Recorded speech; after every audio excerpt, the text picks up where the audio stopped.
চাই। আমরা কিন্তু একটি মহাবিদ্যালয় থেকে এসেছি। এটি একটি কলেজ, পশ্চিমবাংলায় বিবেকানন্দ সেন্টিনারি কলেজ। স্যার তার স্বাগত ভাষণে বলেছেন, স্বামী বিবেকানন্দের জন্ম হয়েছিল 1863 সালের 12ই জানুয়ারি। ঠিক তার জন্মের 100 বছর পরে, যখন সারা পৃথিবী জুড়ে তার শতবর্ষ পালন করছে, সেই সময় ভারতবর্ষে একটি কলেজ তৈরি হলো, এবং সেটি হলো আমাদের কলকাতার উপকণ্ঠে এই খড়দা, এবং সেখানে রহড়া বলে একটি জায়গা আছে, সেইখানে এই স্বামী বিবেকানন্দের নাম রামকৃষ্ণ মিশন বালকাশ্রম বা Ramakrishna mission boys home Rahara, এটা তার মূল মাদার সেন্টার।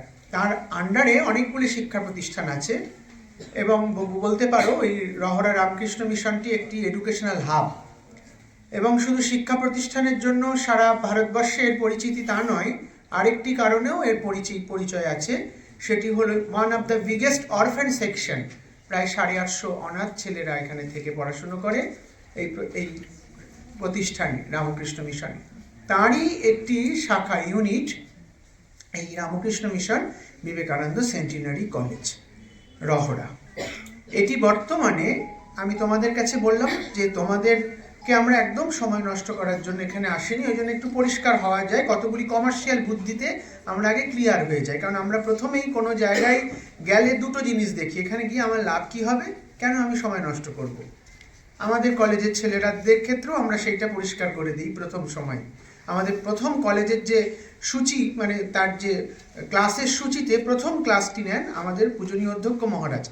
এবং এই কলেজে তা কেন সে পড়বে, কেন অন্য কলেজের চেয়ে আমাদের কলেজ ভালো, এই কথাটা বলছি না, আমরা একটু অন্যভাবে চেষ্টা করি, এমফ্যাসিস দেই কতগুলি বিশেষ কারণে, বিশেষ দিকে, সেটি পরিষ্কার করে দেয় ছেলেদের কাছে। এবং যারা শোনে তারা যদি সেই জিনিসটি তার নিজের জীবনে প্রয়োগ করে কলেজে ক্লাসগুলো করে এবং পড়াশোনাটি চালিয়ে যেতে পারে, তার জীবনে অনেক খ্যাতি আসে, অনেক বড় জায়গায় সে যেতে পারে। আমরা আজকে ঠিক সেই জায়গাটা প্রথমে ক্লিয়ার করে নিই। আমরা এই যে কলেজটি আমরা নাম শুনলাম, এটি বর্তমানে ভারতবর্ষের একটি one of the best science college. আমাদের এখানে শুধু বিজ্ঞান বিষয়ে পড়াশোনা করানো হয়। এখানে physics, chemistry, mathematics, computer science, zoology, বটানি, microbiology, এই 7টি সাবজেক্ট আছে। আর একটি রিসার্চ সেন্টার আছে, যেখানে এই 7টি সাবজেক্টের ইউজি এবং পিজি মানে বিএসসি ডিগ্রি এবং এমএসসি ডিগ্রি করানো হয়, এবং প্রত্যেকটি সাবজেক্ট থেকে এখন পিএইচডি করানো হয়। রিসার্চ সেন্টার আছে। এবং এই যে কলেজটি, এর সঙ্গে সঙ্গে আমরা একটি জিনিস ছাত্রদের করিয়ে থাকি, সেটি হলো ছাত্ররা শুধু পড়াশুনো করবে, এবং আমরা জানি আমাদের 100তে 100% ছাত্ররা একই দিকে তাদের গোলটা থাকে না। মানে পড়াশুনোর পরে সবাই একই দিকে, একই অভিমুখ তাদের থাকে না জীবনের প্রতিষ্ঠা লাভের ক্ষেত্রে। এই জন্য আরেকটি আমাদের উইংস খোলা হয়েছে, সেন্টার ফর প্রফেশনাল স্টাডিজ, কিন্তু খুব সুচারুভাবে, যার জন্য আজকে আমরা বোনেদেরও এখানে ডেকেছি। সেই সেক্টরটা আমাদের কিন্তু শুধুমাত্র ছেলেদের নয়, আগে যেগুলো বললাম সেগুলো সব ছেলেদের জন্য। মানে এটা রামকৃষ্ণ মিশনের একটি ঐতিহ্য বা বলতে পারো একটা নিয়ম, স্বামী বিবেকানন্দের তৈরি করা, নতুন করে তৈরি হয়নি, এটা স্বামীজি নিজেই তৈরি করে দিয়েছিলেন। এবং এই যে সেক্টরটা বললাম প্রফেশনাল স্টাডিজ, এখানে দুটি ভাগ আছে, এখানে ছেলেরাও আসতে পারে, মেয়েরাও আসতে পারে। স্যার বারবার উচ্চারণ করছিলেন ক্যারিয়ার কাউন্সেলিং। এখানে আমাদের এই কম্পিটিটিভ এক্সামের জন্য বিভিন্ন বিষয় পড়ানো হয়, এবং ইউপিএসসি যারা আইপিএস, আইএস অফিসার বা ডব্লিউবিসিএস অফিসার হওয়ার জন্য তারা পড়াশুনো করেন, সেই কোচিংটা আমাদের সাপোর্ট দেওয়ার চেষ্টা করা হয়। এই হচ্ছে আমাদের কলেজের স্ট্রাকচার। আরেকটি সাবজেক্ট আমাদের কলেজে আছে, মোটামুটি অপশনাল সাবজেক্ট, মানে যেটা তোমরা পাসে বলো, অনার্স সাবজেক্টের সঙ্গে যে সাবজেক্টগুলো নিতে হয় সেটা হচ্ছে ইলেকট্রনিক্স। এটি হচ্ছে আমাদের কলেজের পরিচিতি। এবং প্রত্যেকটি ছাত্র এবং ছাত্ররা যারা আমাদের কলেজে ভর্তি হয়, তাদেরকে আমরা কতগুলো জিনিসে প্রথম বর্ষেই, প্রথম 6 মাসে এগিয়ে দিই। সেটা হচ্ছে প্রায় 9টা সার্টিফিকেট কোর্স হয়, এখন আরও 2টো আছে, 11টা সার্টিফিকেট কোর্স হয়। 40 ঘন্টার, 38 থেকে 40 ঘন্টার সার্টিফিকেট কোর্স। এই সার্টিফিকেট কোর্সগুলো ইউজিসি অ্যাপ্রুভড, এবং এই যে কোর্স যারা করে বিভিন্ন সার্টিফিকেট কোর্সগুলোতে আমরা ভাগ করে দিই, প্রত্যেকের ক্যারিয়ারে একটা পয়েন্ট যুক্ত হয়, মানে ওই সার্টিফিকেটটা সে তার প্রফেশনাল কাজে ইউজ করতে পারে। চাকরির ক্ষেত্রে তোমার এক্সট্রা কারিকুলার অ্যাক্টিভিটি কী আছে এবং অ্যাপ্রুভ কোনো সার্টিফিকেট আছে কিনা তুমি যখন এটা শো করাবে, তারা তোমার ইন্টারভিউ যারা নেবেন তারা এর জন্য তোমাকে একটি নাম্বার দিয়ে দেবেন, যেটা মানে অনেক জায়গায় চেষ্টা করলেও আমরা অনেক সময় জোগাড় করতে পারি না, এবং এর জন্য তোমাদের সময় নষ্ট করতে হচ্ছে না, আলাদাভাবে পয়সা দিতে হচ্ছে না, অন্য জায়গায় গিয়ে তোমাকে চেষ্টা করতে হচ্ছে না।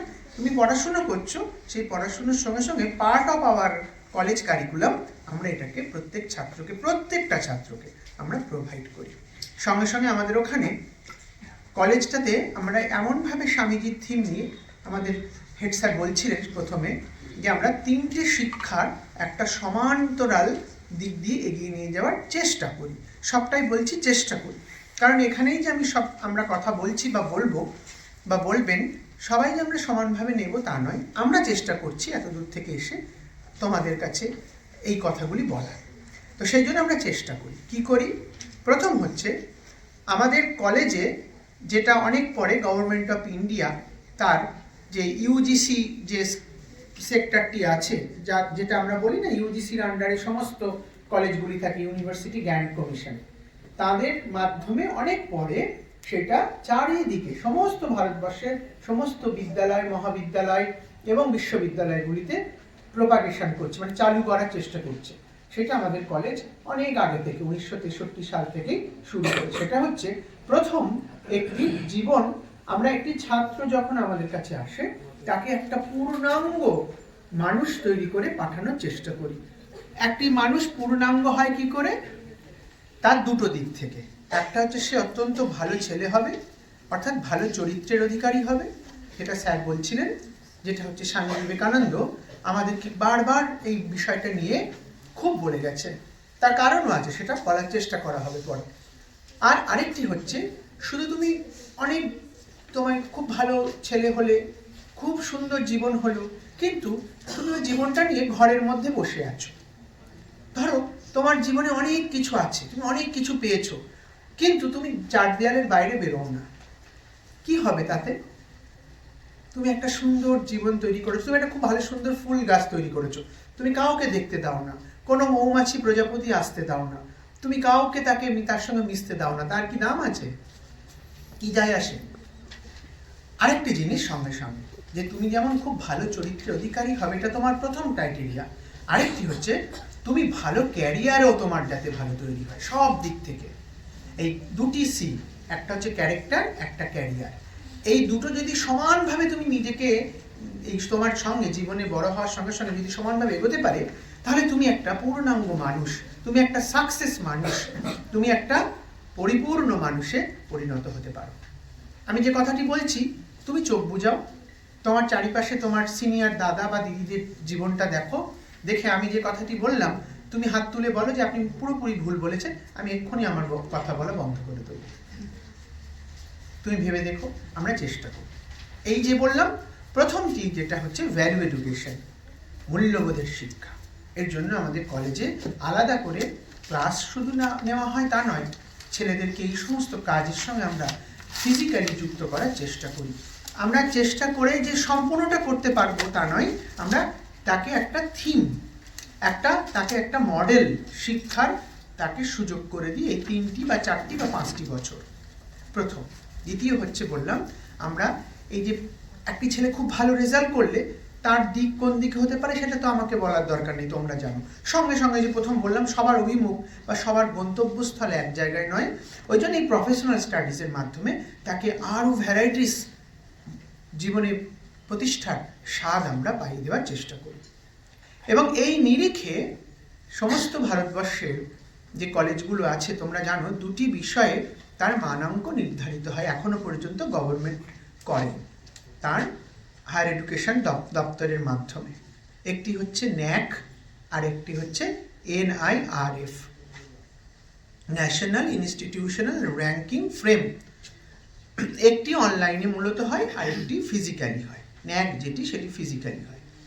এই প্রথম যেটি বললাম ন্যাক, এর ভিজিটে বিভিন্ন আমাদের স্টেটের কেউ নয়, বাইরের স্টেটের বিশ্ববিদ্যালয়ের ভাইস চ্যান্সেলর বা এই ধরনের খুব পণ্ডিত মানুষ তারা এসে বিচার করে সমস্ত নথিপত্র এবং interaction with guardian's, with ex student, with college committee, with college teachers and faculties, with college students আলাদা আলাদাভাবে করে এবং আমাদের সমস্ত নথিপত্র দেখে তারা আপাতত আমাদের কলেজকে 4 পয়েন্টের মধ্যে 3.8 পয়েন্ট দিয়ে তারা দিয়েছেন, যেটি A++ এবং এই মুহূর্তে সারা ভারতবর্ষের মধ্যে এই নিরিখে আমরা প্রথম।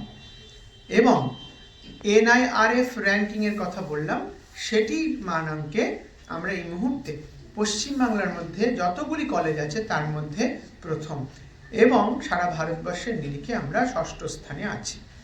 এবং আরেকটা বললে তোমাদের ভালো লাগবে, আমাদের এই কলেজে দুটি জিনিসের আমাদের একটু বাধা আছে প্রথাগত।